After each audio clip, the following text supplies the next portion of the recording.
안녕하세요. 반갑습니다. 주갈성교회 유형우 목사입니다. 한 주간 잘 보내고 계시죠? 오늘은 요한계시록 20번째 공부하는 시간입니다. 작년 9월 첫 주부터 요한계시록을 시작을 했으니까 벌써 지금 이 4개월이 지나고 이제 5개월째 공부를 하고 있습니다.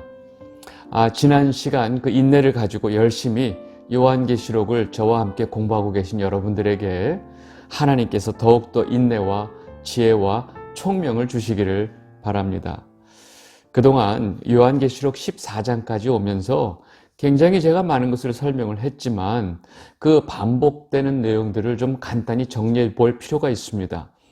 그 내용을 한번 정리를 해보면 주님께서 다시 오실 것이고 이 땅에서 고난과 핍박 가운데 있었던 하나님의 백성들, 교회는 결국 승리의 찬양을 부르게 될 것이고 또 하나님을 대적하며 하나님의 백성들을 핍박하던 그 모든 그 악한 무리들, 그 악한 세력들은 하나님의 무서운 심판을 받게 될 것이다. 이것이 바로 지금까지 우리가 공부한 내용의 요약입니다. 여러분, 앞으로 진행될 요한계시록의 내용도 이 주제에서 절대로 벗어나지 않습니다. 이 분명한 주제를 이해하시고 이제 남은 부분을 잘 이해하시면 좋을 것 같습니다. 이제 우리는 이제 15장서부터 시작되는 마지막 7 대접 재앙을 남겨두고 있습니다. 여러분들이 좀 이제 시간이 지체가 되니까 좀 궁금해 하실 것 같아서 앞으로 이 15장서부터 22장까지의 내용을 제가 간략하게 한번 정리를 해드리고 이제 15장을 좀 시작을 하려고 합니다. 이제 15장서부터 시작되는 16장까지의 내용은 이제 마지막 7 대접 재앙 내용을 다루고 있습니다. 제가 지속적으로 반복적으로 말씀을 드리지만 우리가 앞에서 보았던 그 7인의 재앙 또 7 나팔 재앙과 이제 우리가 보게 될 7 대접 재앙은 교회 시대 내내 이 땅에서 벌어지는 사건들을 반복적으로 설명하고 있습니다. 그래서 앞에 보았던 그 재앙의 내용들이 반복이 되고 있고 또 3번이나 반복되는 내용인 것 같지만 각각의 재앙들의 내용을 자세히 보면 그 재앙을 설명하는 관점이나 기준점, 대상이 다르다는 것을 우리가 이해할 수가 있습니다.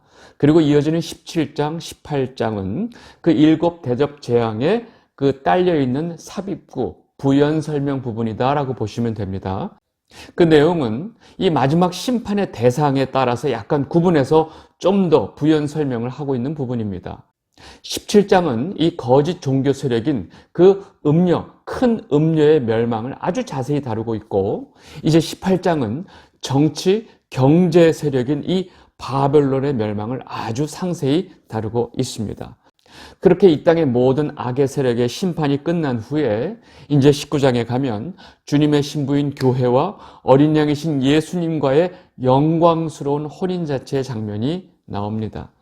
그리고 다시 오신 주님께서 이 땅의 짐승과 거짓 선자를 잡아서 불못에 던져놓습니다. 이제 마귀만 남았죠. 네. 이렇게 19장이 끝나고 이제 20장에 가면 모두가 헷갈려 하면서 말도 많고 탈도 많은 그 천년왕국에 대한 내용이 나옵니다. 여러분 20장을 이해하실 때 지금까지 반복적으로 설명한 이 교회 시대 전체의 역사를 다시금 영적인 시각에서 아주 압축적으로 요약해서 설명하고 있는 것이 바로 20장의 내용입니다. 그러니까 지금 20장에서 말하고 있는 이 천년이라는 것은 모든 심판이 끝난 다음에 다시 천년의 시작이 시작되는 것이 아니고 지금까지 반복적으로 설명한 그 교회 시대를 다시금 이 천년이란 표현을 가지고 압축적으로 설명을 하고 있습니다. 그리고 그 교회 시대 전체를 나타내는 그 천년의 끝에 이 마귀가 붙잡히고 불과 유황못에 던져지게 된다는 사실을 다시 한번 보여주고 있습니다. 그리고 이제 심판주로 오신 주님께서 백보자 심판을 하시는 장면이 나옵니다. 결국 20장의 내용은 지금까지 설명한 이 요한계시록의 내용을 그 영적인 세계의 시각에서 요약 정리해주는 장이다라고 보시면 됩니다. 아시겠죠?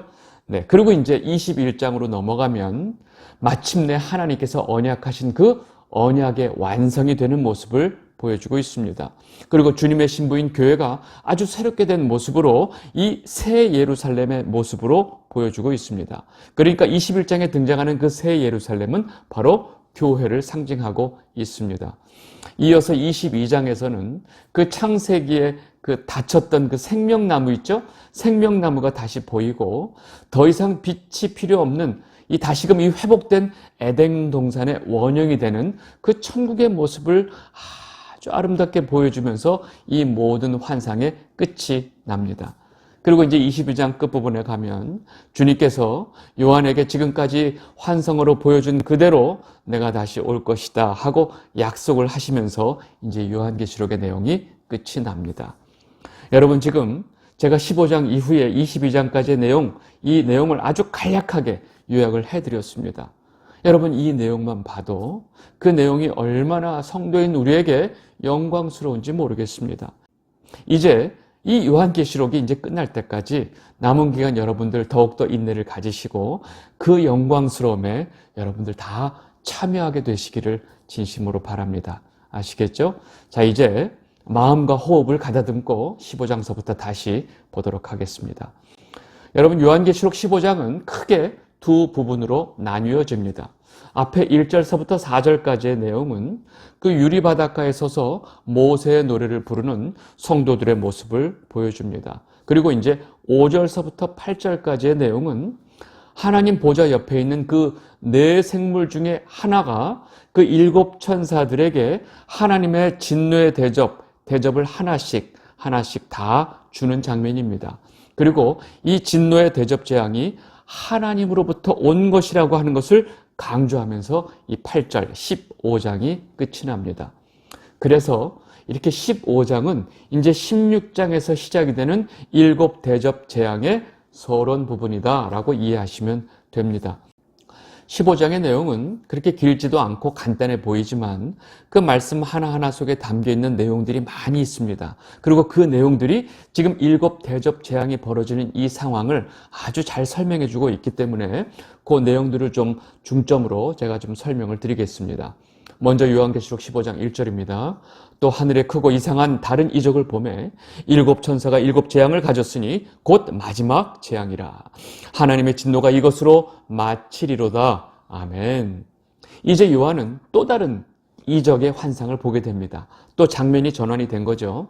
그리고 7 천사가 7 재앙을 가진 것을 보는데 이것이 마지막 재앙이고 하나님의 진노가 마치리로다 라고 선포를 합니다. 여러분, 여기서 마지막이라고 하는 표현을 오해하시면 안 됩니다. 지금 요한이 보게 되는 그 재앙의 그 환상이 마지막이라는 것이지, 이 마지막 재앙이라고 해서 앞에 인해 재앙이 벌어지고 그 다음에 나팔 재앙이 벌어지고 이제 마지막 진노의 대접의 재앙이 벌어진다, 이렇게 이해하시면 안 돼요. 이렇게 재앙들을 시간 순으로 이해하면 요한계시록을 가장 많이 오해하게 되기 때문에 제가 처음부터 이 부분은 반복적으로 설명해 드린 것을 여러분들 꼭 기억하시면 좋겠습니다. 그리고 이제 1절서부터 7 재앙을 말하는 것은 지금 15장 내용서부터 지금 7 대접 재앙의 내용을 전체적으로 좀 설명하고 있다는 것을 우리에게 알려주고 있습니다.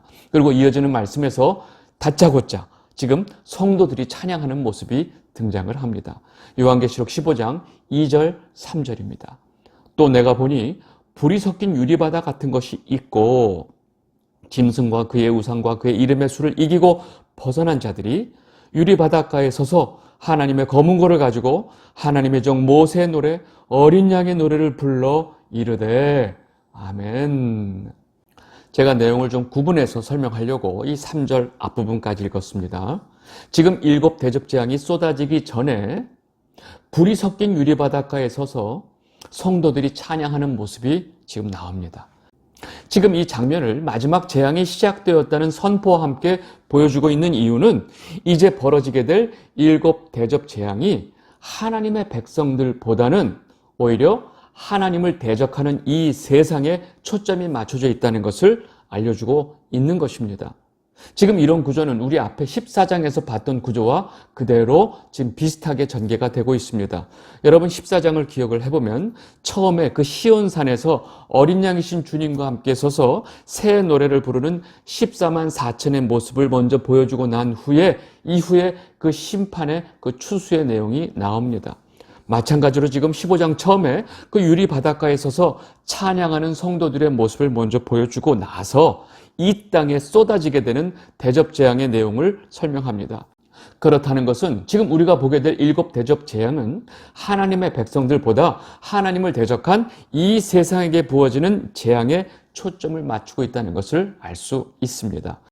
물론 성도들 역시 같은 공간에 살고 있지만 이 무서운 재앙 속에서 하나님의 백성들은 하나님의 이 권능의 손으로 보호하심을 받으면서 하나님을 찬양하는 삶을 살게 된다는 것을 보여주고, 동시에 이 땅에 사는 악의 무리들은 아주 처참한 처절한 재앙을 받게 된다는 것을 말해주고 있다는 것입니다. 여러분, 이러한 상황을 불이 섞인 유리바다에서 부르는 모세 노래라는 표현이 다 내포하고 있고 설명을 해주고 있다는 것입니다. 여러분, 지금 말씀을 자세히 보면 불이 섞인 유리바다 같은 것이 있고, 그 유리바닷가에 서서 하나님의 검은 고를 가지고 하나님의 종 모세의 노래, 어린 양의 노래를 부르는 자들이 있습니다. 여러분, 이들이 누굴까요? 지금 요한계시록에서 그들을 어떻게 설명하고 있냐면 짐승과 그의 우상과 그의 이름의 수를 이기고 벗어난 자라고 표현하고 있습니다. 여러분, 이 내용은 우리가 13장 내용에서 잘 봤는데 13장에서 설명한 것처럼 마귀에게 모든 힘과 권세를 받은 그 짐승, 그리고 그 짐승의 우상을 섬기게 만드는 거짓 선지자, 그리고 이 세력들이 이끄는 대로 살아가는 자들이 바로 그 이름의 수가 이마에 있는 자들이다라고 우리가 배웠습니다. 결국 지금 이 유리 바닷가에 서 있는 자들은 이런 세상적인 모든 권력과 권세와 미혹과 유혹의 영향력을 이기고 벗어난 자들이라는 사실입니다. 그들이 누굴까요?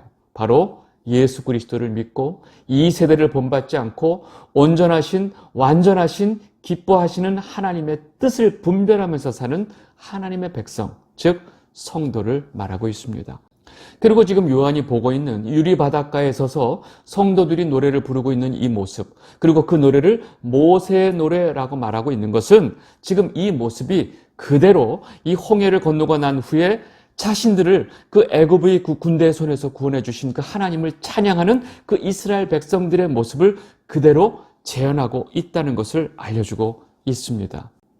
여러분, 하나님께서는 400년 동안 노예 생활을 하던 그 이스라엘 백성들을 모세를 세워서 애굽에서 이끌어 내셨습니다. 온갖 살림들, 가축들, 온 가족들이 마차의 모든 것을 싣고 거의 250만 명이 넘는 대인구의 이동이 시작이 되었습니다. 그 많은 대인구가 오로지 하나님께서 이끄시는 대로 광야길을 가고 있습니다. 그렇게 출애굽을 한 이후에 하나님의 인도하심으로 이스라엘 백성들이 마침내 도착한 곳은 정말로 안전하고 젖과 꿀이 흐르는 땅이 아니었습니다. 딱 도착해 보니까 깎아지른 듯한 이 바위 절벽과 바닷가로 가로막힌 막다른 길이었습니다. 그리고 자신들의 노예를 전부 끌고 간 사실에 격분한 이 바로가 애굽의 모든 병거와 마차와 이 마병들, 기병들을 이끌고 지금 이스라엘 백성들을 향해서 돌진하고 있었습니다. 이 바위 절벽과 바닷가에 갇힌 이스라엘 백성들은 이제 더 이상 그 막다른 길에서 그 어떤 피할 길도 없이 자신들을 향해서 돌진하고 있는 그 애굽의 군대를 보게 되었고, 이제 곧 그들에게 자신들이 몰살당할 것이라는 것을 깨닫게 되었습니다. 여러분, 이 상황을 알게 된 이스라엘 백성들이 어떻게 됐을까요? 완전히 두려움에 휩싸이고 완전히 백성들 전체가 패닉 상태가 되었습니다. 출애굽기 14장 10절에서 11절입니다. 바로가 가까이 올 때 이스라엘 자손이 눈을 들어 본즉 애굽 사람들이 자기들 뒤에 이른지라. 이스라엘 자손이 심히 두려워하여 여호와께 부르짖고 그들이 또 모세에게 이르되 애굽에 매장지가 없어서 당신이 우리를 이끌어내어 이 광야에서 죽게 하느냐? 어찌하여 당신이 우리를 애굽에서 이끌어내어 우리에게 이같이 하느냐?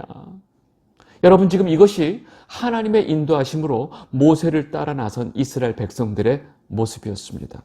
그 많은 사람들이 동시에 두려움에 휩싸이게 되면 그 사회의 그 혼란은 말할 수 없습니다. 모든 이성을 잃어버리게 됩니다.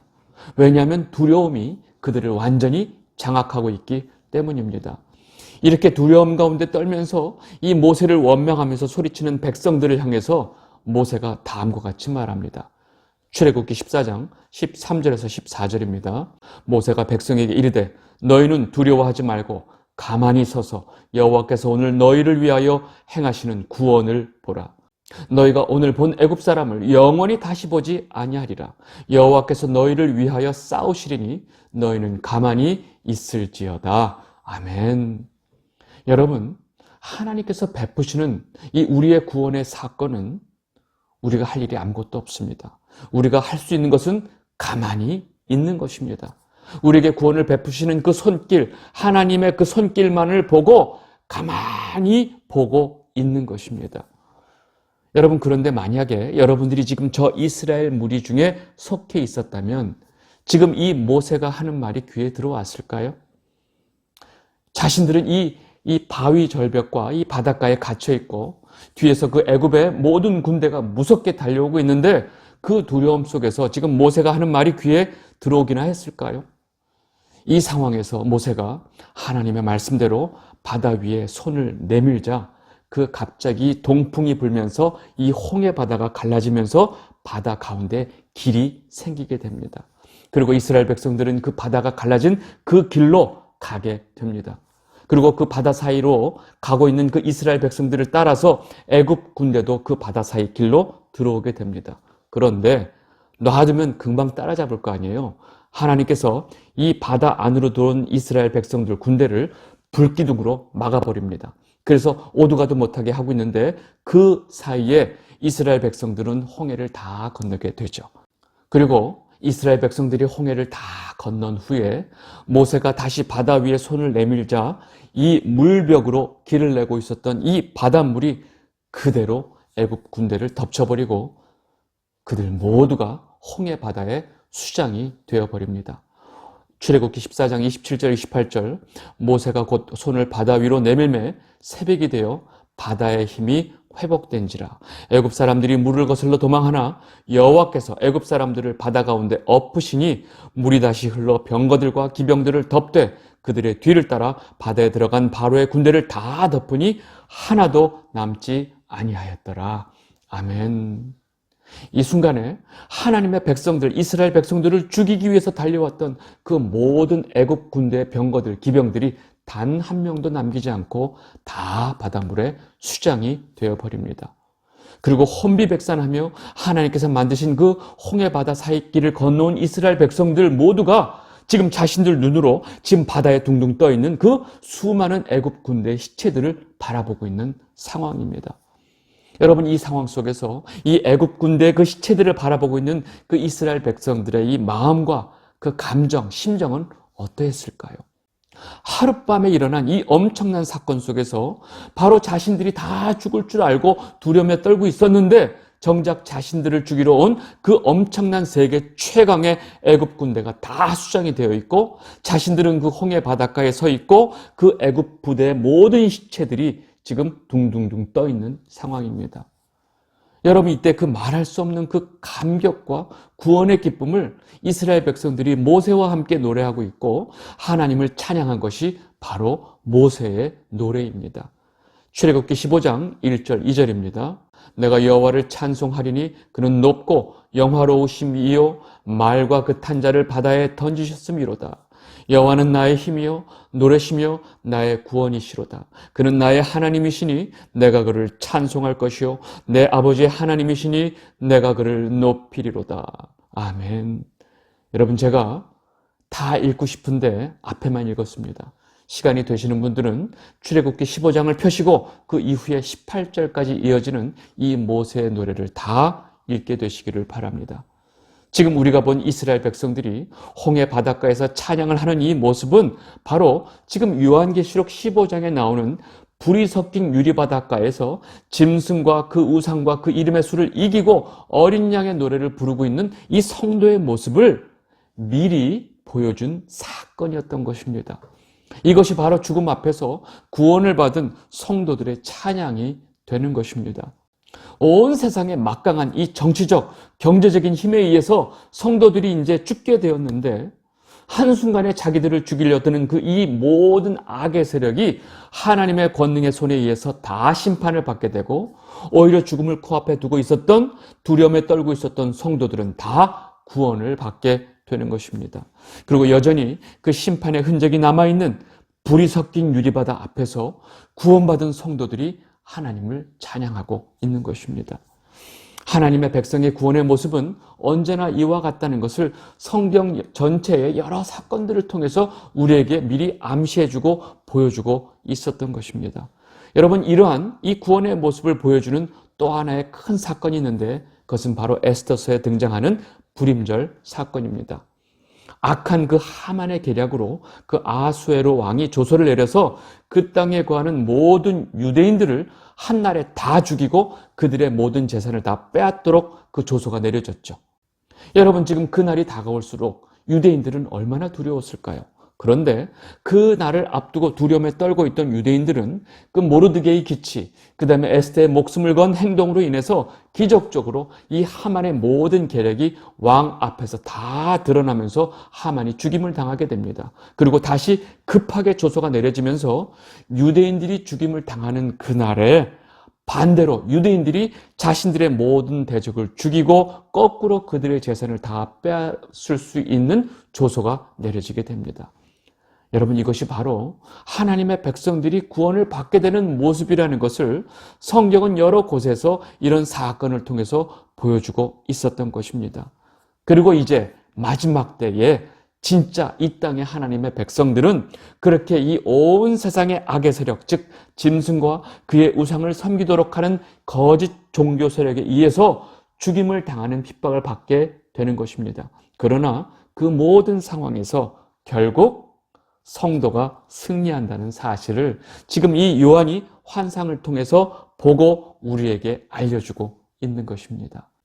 요한계시록 15장 3절을 보면 하나님의 종 모세의 노래, 어린 양의 노래를 불러 가로되 라고 합니다. 지금 모세의 노래와 지금 어린 양의 노래를 동격으로 같은 거다라고 좀 표현을 하고 있습니다. 다시 말해서 홍해 사건의 기적을 통해서 이스라엘 백성들을 구원하신 이 사건과 어린 양이신 예수 그리스도께서 십자가의 사건을 통해서 우리를 구원해 주신 이 사건이 같다라고 지금 표현하고 있는 것입니다. 죽어야 할 이스라엘 백성들 대신에 애굽의 군대가 바닷가에 홍해 바닷가에 수장이 된 것처럼 죽어야 할 우리 대신에 예수님께서 죽으셨습니다.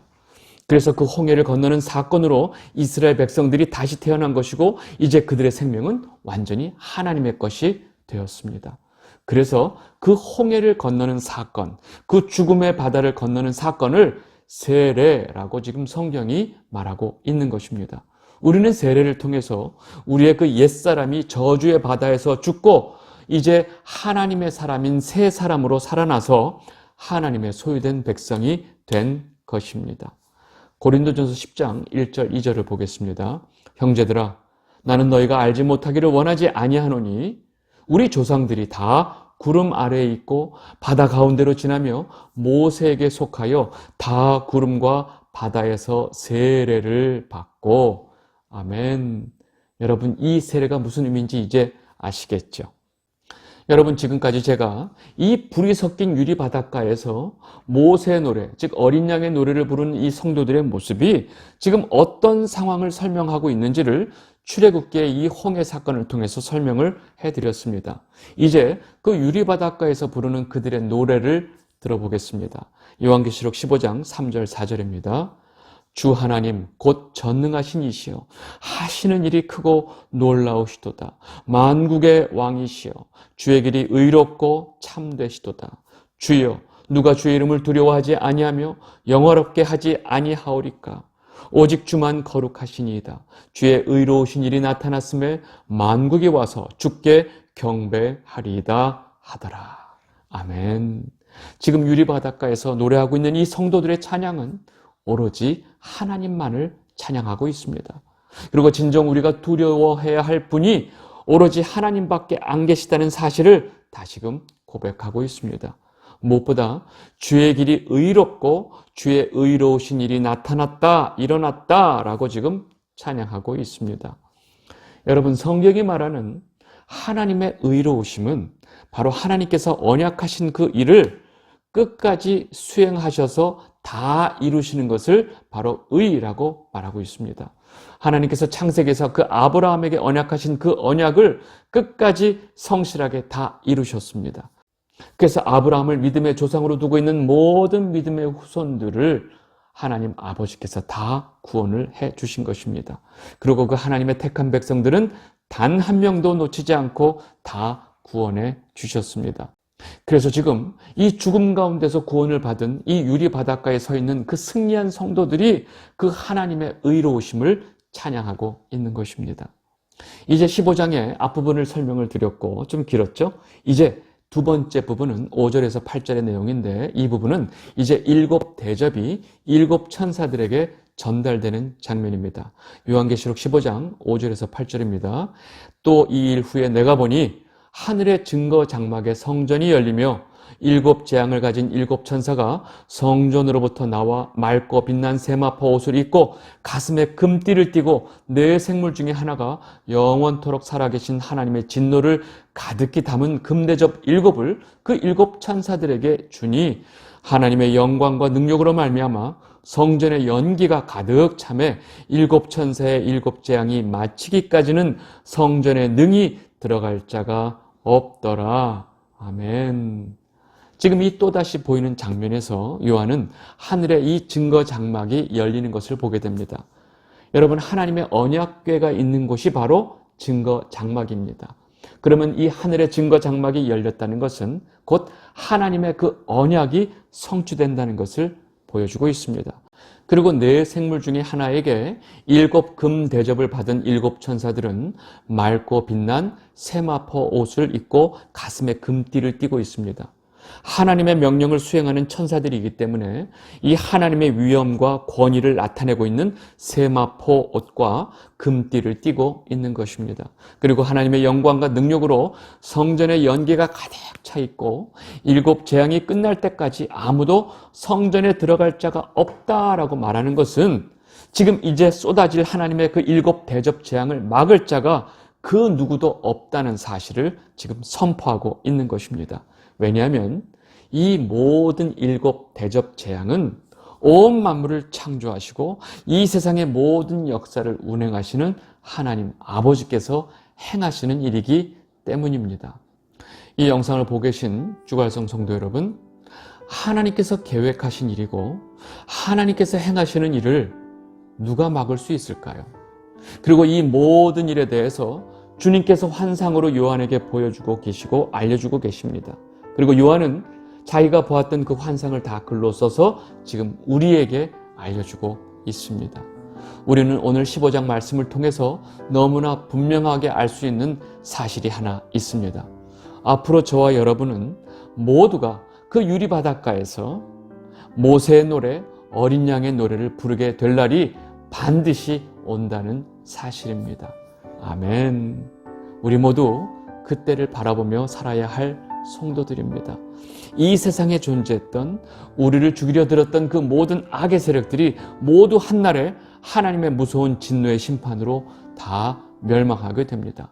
지금 이 순간 우리가 이 세상에서 성도로 사는 것이 무엇을 의미하는 것인지 여러분들 다시 한번 깨닫게 되시길 바라고, 우리에게 그 택하심의 은혜를 주신 그 하나님 아버지를 변함없이 찬양하는 여러분들이 되시기를 바랍니다. 오늘 이 요한계시록 20번째 시간은 여기서 마무리하고 다음 시간서부터는 16장 이 진노 대접 재앙의 내용을 좀 살펴보도록 하겠습니다. 감사합니다.